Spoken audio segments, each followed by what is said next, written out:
안녕하십니까. 유한타증권 기업분석팀에서 인터넷 게임을 담당하고 있고 기업분석팀장을 맡고 있는 이창영입니다. 저희가 한 2달 전쯤에 이 코로나의 어떤 엄청난 이 사회의 어떤 그 변화를 좀 실감을 하면서 이 코로나 이후에 세상이 어떻게 바뀔까에 대한 좀 고민을 하던 중에 저희 그 섹터 애널리스트 16명이 모여서 슬기로운 인간 생활, 코로나 이후의 세상을 준비한다라는 주제로 각 산업의 변화 양상에 대해서 좀 책을 한 권 냈습니다. 그래서 이제 그 책에 그 각 전반적인 내용을 제가 좀 말씀을 드리려고 이 자리에 나왔고요. 그 통계청 기준으로 올해 2020년 상반기에 그 자영업자 폐업자 수가 한 14만 명, 그러니까 2009년 금융위기 이후로 최대로 늘었고요. 그리고 그 네이버의 스마트 스토어, 온라인 쇼핑몰 사업자들이 그 코로나 이전에 매달 2만 2천 명씩 늘었는데 지금은 매달 3만 3천 명씩 40%가 증가하고 있는. 그러니까 이제 원래 뭐 오프라인은 좀 퇴색을 하고 있었고 온라인이 계속 커지고 있었는데 이제 그 변화의 속도를 좀 코로나가 보다 좀 빨리 하고 있는 상황이 아닌가, 좀 그런 말씀을 드리면서 그 이제는 온라인이 오프라인을 지배하는 뭐 그런 세상으로 갈 거다라는 어떤 결론부터 말씀을 드리면서 저의 이야기를 시작하도록 하겠습니다. 요게 이제 저희 그 책의 전반적인 어떤 개념도입니다. 그러니까 이제 이게 뭐 코로나가 사실 새로운 건 아니고요. 4차 산업혁명, 디지털 혁명이 가져온 변화들을 방금 말씀드린 대로 좀 더 이제 가속화되는 어떤 계기가 될 거다 이렇게 보고 있는데, 이제 전자상거래는 원래 매년 20%씩 성장을 했었던 시장이고, 전자상거래가 이제 성장을 하니까 거기에 맞춰서 전자결제 시장도 성장을 하고, 전자결제 시장이 성장을 하니까 거기에 맞춰서 또 비대면 금융, 또 시장 상장을 하게 되고, 온라인으로 이제 구매만 하는 게 아니라 배달도 하게 되고, 그렇죠? 그리고 집에 이제 밖에 못 나가다 보니까 뭐 집에서 이제 요리를 하게 되고, 그리고 또 밖에 못 나가니까 집에서 드라마, 영화를 많이 보게 되는. 근데 이게 사실 코로나 때문에 더 많이 하고는 있지만 그 전부터 꾸준히 성장을 하고 있던 상황이거든요. 그리고 이제 이러한 부분들이 어떤 인프라적으로 받쳐줄 수 있으려면 클라우드가 잘 구축이 돼야 되고, 5G 통신망이 깔려야 되고, 그리고 인공지능이 그런 것들을 잘 조율을 해줘야 되고, 그리고 뭐 생산 라인 쪽에서는 스마트 공장이 사람이 없어도 더 잘 돌아갈 수 있게, 이번에 이제 코로나를 계기로 셧다운을 많이 경험하다 보니까 뭐 이러한 부분들이 미래에 코로나가 이후에도 성장이 보다 더 가팔라지겠다라는 이제 뭐 말씀드립니다. 그리고 뭐 이러한 것들에 대한 어떤 그 하드웨어적인 수요는 반도체 그런 것들이 필요하기 때문에 반도체 수요가 증가할 거다라는 거고요.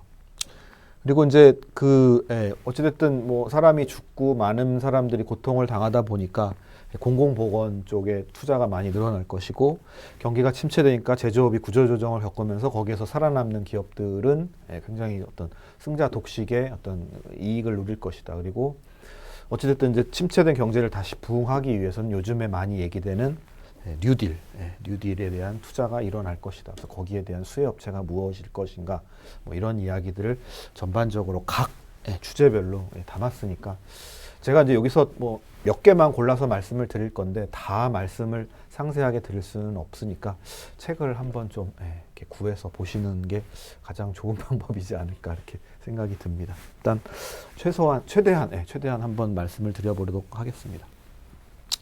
이 코로나는 그동안 변하지 않을 거라고 믿었던 것들에 대한 상식을 깼죠. 그래서 온라인에 익숙하지 않았던 50대 이상의 쇼핑을 엄청나게 늘렸고요.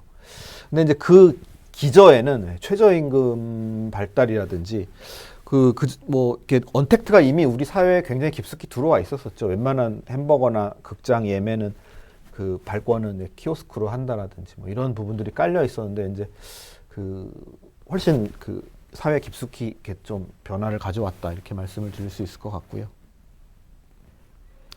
그리고 뭐 온라인에서 구매하기 어려웠던 명품 에르메스가 한국에 6월에 오픈을 했고요. 그리고 테슬라도 자동차 100%를 온라인으로 팔고, 중국은 뭐 아파트도 온라인으로 판다고 하니까요. 그리고 뭐 전통시장인 뭐 노량진 수산시장에서도 드라이브 스루로 회를 사갈 수 있게 하고, 그 호텔에서도 드라이브 스루로 음식을 팔 수밖에 없는 뭐 그런 상황을 만들었다. 뭐 언택트를 보다 더 심화시켰다. 이렇게 좀 말씀을 드릴 수 있을 것 같습니다. 그리고 배달도 뭐 고급 음식점들은 사실 배달 잘 안 했었죠. 배달 시장도 굉장히 이번 기회에 더 크게 해서 뭐 배달의 민족 같은 회사는 뭐 그 적자 기업임에도 불구하고 6조 원의 독일 회사에 뭐 매각이 되는 뭐 그런 현상까지 나타나게 됐습니다. 그 또 하나가 이제 그 외부로 나가지 못하게 되니까 뭐 비비고와 같은 이제 가변 간편식으로 이제 간단하게 요리를 해 먹는 뭐 그런 이제 그 문화가 이제 보다 더 그 정착이 됐고요. 그 사실 이 가정 간편식은 뭐 코로나 때문에 최근에 매출이 2~3배가 뛰긴 했지만 그 전부터 꾸준히 이렇게 성장을 하고 있었죠. 왜냐하면 1인 가구가 2020년 15%에서 2020년 30%까지 늘었거든요. 1인 가구 증가에 따라서 당연히 가정간편식 시장은 늘어나는 거고, 또 한 가지 재미있는 차트는 은퇴를 하고 난 다음에 가정간편식 구매가 늘어납니다. 그래서 이게 뭐 고령화 사회의 이 수의 어떤 산업일 수도 있겠다라는 생각을 했고요. 그리고 그 뭐 HMR 시장이 사실 한국은 이제 뭐 집에서 해먹는 어떤 전통적인 어떤 문화가 있기 때문에 이렇게 크진 않았는데 앞으로 커질 거다. 왜냐하면 일본은 30조, 미국은 50조 큰 규모거든요. 근데 우리도 이렇게 그 1인 가구라든지 고령화 사회로 계속 지금 가고 있기 때문에 일본, 미국처럼 이 시장이 되게 커지지 않겠느냐. 수혜 기업으로는 1위 기업인 CJ제일제당을 말씀드리고 있습니다. 그 다음에는 비대면 금융이죠. 지금 뭐 개인 투자자들이 엄청나게 이 주식시장에 이제 그 참여를 하셔서 매매를 하시고 계신데, 그래서 그분들이 대부분 다 집에 있는 손안에 있는 그 계좌를 개설하시면서 그 최근 3배 이상 그 계좌 개설이 다 모바일로 이루어졌다라는 거. 굳이 내가 증권사 찾아가지 않아도 집에서 판단하시고 정보 들으시고 유튜브로 투자 판단하시면서 뭐 저와 같은 이런 방송을 보시면서 투자를 하시는 분들이 많이 늘어난 것 같습니다. 뭐 이것도 마찬가지로 계속 오프라인 점포는 감소하고 있었거든요. 은행도 줄고 증권 점포 수도 줄고 보험 설계사 수도 줄고 뭐 이러한 어떤 흐름에 증폭이 된 거다 이렇게 이해하시면 될 것 같고, 따라서 이것도 코로나가 끝나도 이 흐름을 거스를 수는 없을 거다. 더 계속 비대면 금융이 늘어날 거다 이렇게 보는 게 합리적인 예상일 것 같습니다. 비대면 금융의 가장 큰 성공 사례는 카카오뱅크죠. 그러니까 이제 증권회사나 은행이나 신규 계좌 뭐 2~3만 개 느는 게 사실 굉장히 어려운 일이고, 뭐 가족, 친지, 친구 다 동원해야 겨우 몇만 개 늘려나가는 상황인데, 카카오뱅크는 뭐 순식간에 500만 계좌를 그냥 늘렸죠. 그러니까 기존 금융에서 생각하기 어려운 어떤 그 마케팅이라고 할까요? 빈 그 어떤 영역이라고 할까요? 플랫폼의 어떤 힘이라고 할까요? 그리고 비대면의 편리함이라고 할까요? 뭐 그런 여러 것들이 복합적으로 이루어지면서 굉장히 금융시장에 큰 파장을 일으키고 있는 상황이고요. 그래서 이렇게 전 세계에서 그 초유의 어떤 성장과 이익을 지금 내고 있는 상황이다. 이렇게 보시면 되겠습니다. 그러니까 저희 이제 뭐 은행에 갔을 때 대출 받을 때 굉장히 좀 부담스럽잖아요. 사람 대면하면서 대출 받는 게. 근데 이건 자기 제자리에서 대출 받는다라는 그런 이로움, 편리함 그런 걸 줬던 것 같아요. 그래서 이것도 마찬가지로 코로나 때문에 사람 만나기 싫어서 비대면을 하는 부분도 있지만 근본적으로는 비대면의 편리함이 있었다. 그래서 코로나가 끝나고도 이게 계속 늘어날 거다. 그래서 요즘에 뭐 네이버 파이낸셜이나 카카오페이에 대해서 그 기업 가치가 계속 늘어나는 이유가 뭐 이러한 어떤 추세이기 때문이라고 보시면 될 것 같습니다. 그 다음은 밖에 못 나가니까 이제 그 넷플릭스로 영화, TV 많이 보시는. 이것도 마찬가지로 그 고령화 시대, 그리고 1인 가구 시대, 그리고 이제 갈수록 이제 평균 소득이 이렇게 더 늘기가 쉽지 않은 저성장 사회가 됐잖아요. 그러다 보니까 저렴하게 자기가 시간을 보낼 수 있는 이러한 OTT가 굉장히 시장이 성장이 이렇게 될 거라고 보는 거고요. 그러니까 OTT가 이제 또 여기서 제가 드리고 싶은 말씀은, 그러니까 시장이 1인 가구, 고령화, 저소득으로 OTT의 어떤 저렴한 그 자기 여가 시간을 소비할 수 있는 이러한 콘텐츠에 대한 소비가 늘어날 거라는 전망하에 굉장히 빅 플레이어들이 이쪽으로 뛰어들고 있습니다. 넷플릭스뿐만 아니라 아마존, 중국, 뭐 디즈니 이런. 그러다 보니까 한국의 어떤 콘텐츠가 되게 이제 좀 가치관이 계속 올라갈 수밖에 없는, 특히나 이제 동남아 시장에서는 K 콘텐츠가 굉장히 인기가 있다 보니까 국내 그 기업들의 어떤 콘텐츠에 대한 그 가격이 올라갈 거다라는 이제 이야기고요. 그래서 뭐 수혜 업체로는 스튜디오 드래곤을 말씀을 드리고 있고, 글로벌리는 넷플릭스를 말씀을 드리고 있습니다. 그 다음에 AI입니다. 그러니까 이제 뭐 이번 코로나가 사실 중국, 한국이 뭐 전 세계에서 굉장히 좀 잘 대응을 한 국가인데, 그 이면에는 이제 뭐 AI가 있었다라는 거죠. 그러니까 발병을 했던 우한 시내에 AI 로봇이 그 확진자의 어떤 패시티를 이렇게 딥러닝해서 거기에 어떤 데이터를 가지고 신규 확진자를 이제 20초 만에 이제 판별을 하는 거죠. 인간이 하면 몇 시간씩 걸릴 건데, 뭐 수초 만에 이게 확진이다 아니다를 판별을 하니까, 이 전염병이라는 건 사실 초기에 그런 거를 빨리 격리를 시키는 게 제일 중요한데, 초기 대응을 AI를 통해서 되게 잘했다 이렇게 말씀드릴 수 있을 것 같고요. 그리고 뭐 격리된 사람들도 사람이 직접 가서 서비스를 어떤 밥도 주고 물도 주고 하는 게 어렵다 보니까 이런 그 무인 배달 차량이 하고 무인 방역 로봇이 이러한 역할들을 해서 굉장히 잘 방역을 했다, 잘 대응을 했다 이렇게 좀 볼 수 있을 것 같습니다. 그래서 결과적으로 미국이 이렇게 확진자가 많았는데 중국은 이렇게 확진자가 적은 게 뭐 수치를 뭐 속인 거다 이렇게 얘기를 해도 뭐 저는 그렇게 보진 않고 굉장히 대응을 잘했다. 물론 이제 사회주의 국가다 보니까 이제 강제로 통제를 했고, 미국과 같은 경우에는 자유주의 국가다 보니까 뭐 이렇게 사람에 대한 통제가 이렇게 쉽지 않아서 뭐 한 부분도 있었겠지만, 그 이면에는 뭐 AI 역할이 되게 컸다 뭐 이렇게 말씀드릴 수 있을 것 같고, AI는 이런 전염병뿐만 아니라 뭐 태풍, 뭐 산불, 지진, 미세먼지 뭐 이런 부분까지도 이렇게 대응을 하면서 인류의 어떤 재앙을 막아주는 어떤 대안으로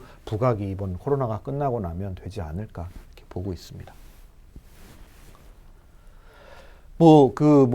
이 넷플릭스 같은 OTT 서비스도 그렇고 AI도 그렇고 이런 것들의 어떤 그 인프라적인 기반은 이 하드웨어가 용량이 이제 메꿔줘야 되는데, 그래서 이런 이제 반도체 수요가 늘어날 거라는 거죠. 그러니까 과거에는 PC가 반도체를 많이 이렇게 필요로 했고, 그 다음에는 스마트폰이 많이 그 반도체를 필요로 했는데, 최근에는 서버, 그러니까 이제 우리가 사실 모든 핸드폰의 어플리케이션이 사실 우리 보이지 않는 서버에서 그게 돌아가고 있는 거거든요. 그래서 서버에 대한 반도체 수요가 계속 증가를 하고 있어서 뭐 이러한 것들이 향후 코로나 이후에도 뭐 언택트 사회로 가기 위해선 클라우드 컴퓨팅이 필요하고 서버가 필요로 하고, 그러다 보면 반도체 수요가 계속 이후에도 늘어날 거다라고 좀 보고 있는 겁니다. 그래서 이제 삼성전자를 말씀을 드리는 거고요.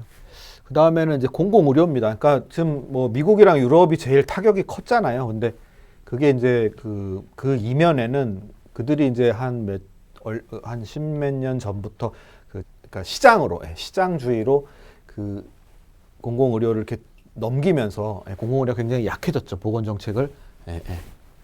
그래서 이제 앞으로는 국가가 직접 나서서 해야 되지 않겠느냐라는 측면에서 뭐 이런 부분에 대한 투자를 많이 할 거다. 그래서 이번 코로나 때 음압 격리 병상이라는 게 있었죠. 그러니까 이제 환자를 차단된 어떤 그 병상에다가 이렇게 격리시키는. 근데 그 병상 수가 한국이 미국보다 훨씬 높았고, 그러다 보니까 사망률이 낮았고, 그리고 코로나도 조기에 좀 잡았던 그런 그 이유가 여기에도 있지 않았을까라고 좀 보는 거고요. 그 다음엔 인공호흡기입니다. 인공호흡기도 인구 10만 명당 한국과 독일은 굉장히 높은데 이탈리아, 영국은 굉장히 낮으면서 여기서도 마찬가지로 사망률이 차이가 이렇게 벌어진 뭐 그런 어떤 그 내용입니다. 그래서 이러한 인공호흡기에 대한 어떤 그 개수도 좀 많이 늘리지 않을까, 국가에서 뭐 그런 좀 생각을 할 수 있을 것 같고요. 그래서 우리나라에서는 우정바이오라는 회사가 음압감리 병상을 이렇게 좀 만드는 회사고요. 그리고 인공호흡기는 메가이CS가 또 국내 유일하게 또 그러한 인공호흡기를 생산하고 수출하는 업체에서 뭐 이런 업체들을 한번 기억을 해주시면 좋을 것 같습니다. 그리고 이제 그 의사들도 이제 그 감염의 어떤 위협을 느낄 수 있는 거죠. 그래서 원격 의료가 이제 다시 도입이 되지 않을까. 한국은 지금 원격 의료가 일시적으로만 허용이 되고 있는 거거든요. 코로나 때문에. 근데 이제 그 코로나가 끝나고 나면은 이거를 진짜 그 다시 도입이 되기 위한 논의가 좀 본격화되지 않을까. 실제로 미국은 6건 중에 1건이 원격 의료고 일본도 97년부터 도입을 했거든요. 한국만 지금 일시적으로만 허용을 해주는 상황인데, 그 여러분들 그 네이버에 지식인 엑스퍼트라고 있을 거 아시는지 모르겠는데, 거기는 이제 자기가 유료로 변호사라든지 세무사라든지 부동산 중개사의 어떤 그 서비스를 받는, 그러니까 화상으로 그런 서비스거든요. 근데 거기에 뭐 의사가 붙는다고 해서 하나도 이상할 게 없으니까. 그리고 카카오도 마찬가지로 뭐 저희가 그 카카오로 예약도 하고 뭐 처방전, 그리고 뭐 그 진료 세부 내역, 뭐 영수증 뭐 이런 것도 이제 카카오톡으로 받아보려면 되게 편리하게 서비스를 받아볼 수도 있다고 보니까. 그리고 카카오 화상으로 의사하고 이제 뭐 문진을 할 수도 있는 거니까, 뭐 이런 게 이제 좀 그 코로나 이후에 좀 한번 다시 시장이 개화될 수 있는 여지가 있지 않을까. 그리고 의사들도 옛날엔 반대했지만 지금은 내가 감염이 될지도 모르니까 뭐 그런 좀 위험한 전염병 있는 환자는 내가 원격으로 진찰을 해줄 수 있겠다라고 이제 허용할 수 있는 사회적 컨센서스가 형성될 수도 있지 않을까라고 좀 보고 있습니다. 그래서 뭐 이런 원격 의료 시장에 대해서도 좀 고민을 한번 해봤습니다. 그래서 이제 대표 기업으로는 아까 말씀드린 AI는 음식에 비료하면은 그 좋은 요리사, 그리고 좋은 음식 재료, 신선한 재료, 이게 중요합니다. 근데 좋은 요리사는 아무래도 이제 유능한 사람이겠죠. 유능한 엔지니어겠죠. 근데 뭐 아시는 것처럼 지금 제일 가고 싶어 하는 기업 1등이 카카오 네이버죠. 현대차, 삼성전자가 이제 아니죠. 그래서 좋은 요리사가 많이 갈 수 있는 기업. 두 번째는 정보, 데이터, 빅데이터를 누가 제일 신선한 데이터를 모을 수 있냐라는 건데, 네이버, 구글 뭐 이런 데 사람들이 실시간으로 매일 검색을 하고 데이터를 그 열람을 하죠. 뭐 그런 그 검색과 데이터가 가장 많이 실시간으로 쌓이는 뭐 포털 이런 서비스 업체가 이 AI를 제일 잘할 수 있지 않을까 해서, AI 부분에서는 국내는 네이버, 해외는 알파벳, 구글이죠. 그런 기업을 저희가 추천을 드리고 있고요. OTT는 아까 말씀드린 대로 스튜디오 드래곤, 넷플릭스, 그리고 IT 인프라는 삼성전자, 그리고 간편식은 CJ제일제당, 공공보건의료 관련해서는 우정바이오, 메가이CS. 그러니까 음압감리병상과 인공호흡기를 유일하게 우리나라에서 제조하는 그런 업체를 향후 코로나 이후에 이 사회를 이렇게 좀 그러니까 사회가 바뀔 때 좀 선도할 수 있는 기업들이지 않을까, 그렇게 좀 말씀을 드리고 있습니다.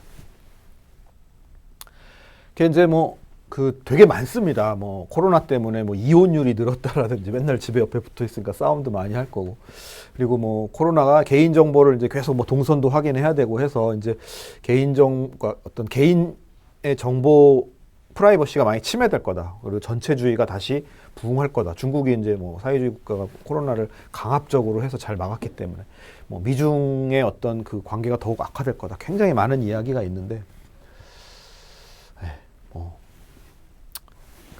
당분간 공연, 뭐 찜질방, 노래방, 영화관, 피트니스 센터, 스포츠 관람, 단체 여행 이런 거 잘 못하겠죠. 그리고 공유 서비스, 그러니까 우버, 뭐 에어비앤비 이런 거 되게 얼마 전까지는 해도 굉장히 그 각광을 받았는데 당분간 잘 안 되겠죠. 그리고 해외여행, 그리고 백화점 좀 당분간 잘 어려울 것 같습니다. 그리고 이번에 또 재택근무를 많이 했는데 이렇게 사람들이 이제 재택을 하다 보니까 이게 진짜 필요 있는 사람과 필요 없는 사람이 확 구분이 됐다고 하더라고요. 그러다 보니까 이제 그 기존 노동의 효율성에 대해서 다시 한번 생각을 해보고, 고용 축소라든지 구조조정, 그리고 어떤 고용도 프로젝트 단위로 좀 하는 그런 상황이 되지 않을까라고 보고 있고요. 그리고 뉴딜, 경기가 완전 바닥을 칠 테니 그거를 부흥시키기 위한 여러 가지 뭐 5G나 디지털 트랜스포메이션 관련된 IT 투자들이 좀 일어날 것이다, 이렇게 좀 보고 있습니다. 그리고 그 코로나 이후에 이제 사람들이 이제 좀 참았던 어떤 소비가 일어날 건데, 옷을 내가 이제 못 사서 두 벌을 살 수는 있죠. 머리를 두 번 자를 수는 없으니까 제조업 좀 더 서비스업보다는 코로나 이후에 반등의 어떤 혜택을 더 많이 볼 거다. 이런 말씀을 좀 드릴 수 있을 것 같고요. 기업들도 이제 많은 좀 변화가 있을 겁니다. 그러니까 내가 매출이 빵이어도, 그러니까 이제 코로나로 인해서 매출이 없어지는 기업들이 막 생기잖아요. 뭐 자영업자도 마찬가지고. 내가 진짜 뭐 1년, 2년, 3년 아무 매출이 없어서 버틸 수 있는 현금을 뭐 확보한다라든지, 그리고 기업이 그 굉장히 이제 안 좋은 어떤 경쟁사들을 이번 기회에 싼 값에 M&A를 한다라든지 뭐 그런 풍토들이 많이 좀 나타날 것 같습니다. 그리고 그 접촉을 하면 감염이 되니까 이제 뭐 그냥 안면 인식으로 뭐 그 홍채 인식으로 사람을 인식하는 뭐 그런 기술이 좀 부각이 될 거다라든지, 그리고 오프라인 공간, 우리가 이제 생각했던 이제 온라인에 대한 어떤 그 중요성이 더 커지다 보니까 오프라인에 대한 어떤 기존 개념을 많이 이제 좀 이렇게 바꿀 거라고 보는 거죠. 그러니까 미국의 뭐 로드스톰이라는 백화점은 그러니까 이제 아예 오프라인에서 이제 물건을 안 팔고 그냥 오프라인에서 그냥 입어만 보고 그냥 써만 보고 그러니까 신어만 보는 이런 디스플레이 공간만 마련해 놓고 그 구매에 대한 배달은 직접 온라인으로만 해주는 뭐 그런 어떤 그 상업용 공간의 어떤 변화가 있지 않겠느냐라고 좀 보고 있고요. 뭐 여러 가지의 사회 변화가 있을 것 같습니다. 그 두서없이 이 코로나 이후에 산업별 어떤 변화에 대한 어떤 그 전망을 해봤었는데요. 그 투자자분들이 이런 것들을 한번 잘 다시 한번 그 고민하시면서 그 이 상황에서 어떤 기업들이 수혜를 보고 그 투자를 저희가 이제 그 산업에 직접 속하지 못한다라면 투자를 해서 그 산업의 성장의 어떤 열매를 같이 공유하는 어떤 그 전략을 쓰는 게 슬기로운 우리의 투자자 인간 생활이지 않을까라는 말씀을 드리면서 저의 말씀을 이것으로 마치도록 하겠습니다. 경청해 주셔서 감사합니다.